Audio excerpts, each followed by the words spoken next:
శ్రీవారి సాలకట్ల బ్రహ్మోత్సవాలు వైభవంగా సాగుతున్నాయి. రెండో రోజు శ్రీ మలయప్ప స్వామివారు 5 తలల చిన్న శేష వాహనంపై ఊరేగుతూ భక్తులకు దర్శనమిచ్చారు.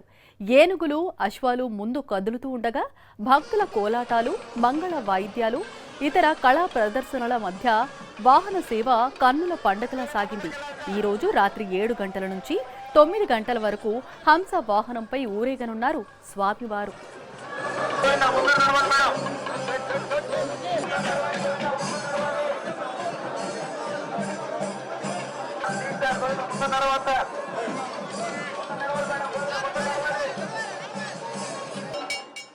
తిరుమలలో అడుగుపెట్టిన ప్రతి భక్తుడు మరో లోకానికి వెళ్లామా అన్న అనుభూతి వచ్చేలా పుష్పాలంకరణ చేశారు.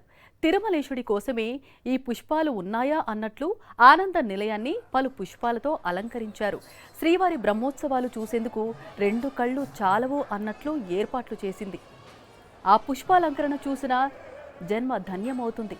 తిరుమలలో చేసిన పుష్పాలంకరణపై మరింత సమాచారం మా ప్రతినిధి ప్రసాద్ అందిస్తారు. తిరుమల శ్రీవారి బ్రహ్మోత్సవాలు అత్యంత వైభవంగా ప్రారంభమయ్యాయి. తిరుమలలో ఈ రోజు నుంచి కూడా దాదాపు అక్టోబర్ 2వ తేదీ వరకు 9 రోజుల పాటు అత్యంత వైభవంగా జరుగుతాయి.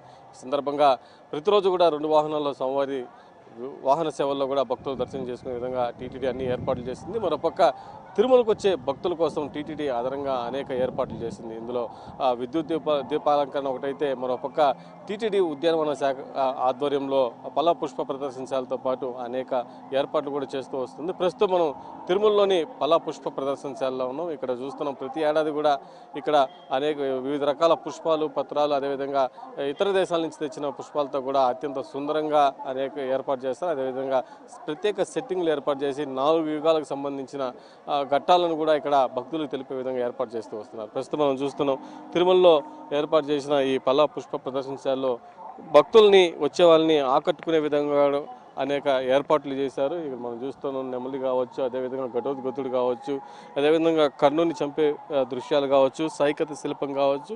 గార్డెన్ సూపరింటెండెంట్ శ్రీనివాస్ గారు ఉన్నారు, వాళ్ళని అడిగి మరింత సమాచారం తెలుసుకునే ప్రయత్నం చేస్తాం. అసలు ఇక్కడ ఎలాంటి ఏర్పాట్లు చేశారు, గత ఏడాదికి ఈ ఏడాదికి ఎలాంటి మార్పులు ఉన్నాయి, మొత్తం ఓవరాల్గా ఎన్ని పుష్పాలను ఇక్కడ ఏర్పాటు చేశారనే విషయాన్ని కూడా ఒకసారి వాళ్ళ మాటల్లో తెలుసుకునే ప్రయత్నం చేస్తాం. సార్ చెప్పండి, ప్రతి ఏడాది కూడా అత్యంత వైభవంగా ఈ పల్ల పుష్ప ప్రదర్శనశాలను ఏర్పాటు చేస్తూ వస్తున్నారు, మరి ఈ ఏడాది ఎలాంటి ఏర్పాట్లు చేశారు? ఓం నమో వెంకటేశయ్య చైర్మన్ గారు, ఈఓ గారు, అలాగే అడిషనల్ ఈఓ గారు ఆదేశానుగుణంగా సుమారు 90,000 నంబర్లు 18 రకాల సీజనల్ ఫ్లవర్స్ను ఇక్కడ ఇచ్చేసే భక్తులకు కనువిందు చేసే విధంగా ఏర్పాటు చేస్తాము. స్వామివారి బ్రహ్మోత్సవ సందర్భంగా మనం 9 రోజులు 3 సార్లు గుడిలో అలంకరణ చేపడతాము. మహాద్వారం నుంచి గర్భాలయం వరకు, అలాగే బయట ప్రాంతాల్లో కూడా సుమారు 9 రోజులు కలిపి 60 టన్నుల సాంప్రదాయ పుష్పాలు, అలాగే 3 లక్షల నంబర్ల కట్ ఫ్లవర్స్ వినియోగించడానికి అన్ని ఏర్పాటు చేస్తున్నాం. ప్రతి సంవత్సరంతో పాటు ఈ ఏడాది కూడా అత్యంత వైభవంగా సైకత శిల్పం కూడా ఇక్కడ ఏర్పాటు చేశారు. దాదాపు 6 టన్నుల ఇసుకతో ఇక్కడ సైకత శిల్పాన్ని కూడా ఇక్కడ ఏర్పాటు చేసిన పరిస్థితి ఉంది. జర్నలిస్ట్ ముఖేష్తో ప్రసాద్, సాక్షి టీవీ, తిరుమల నుండి.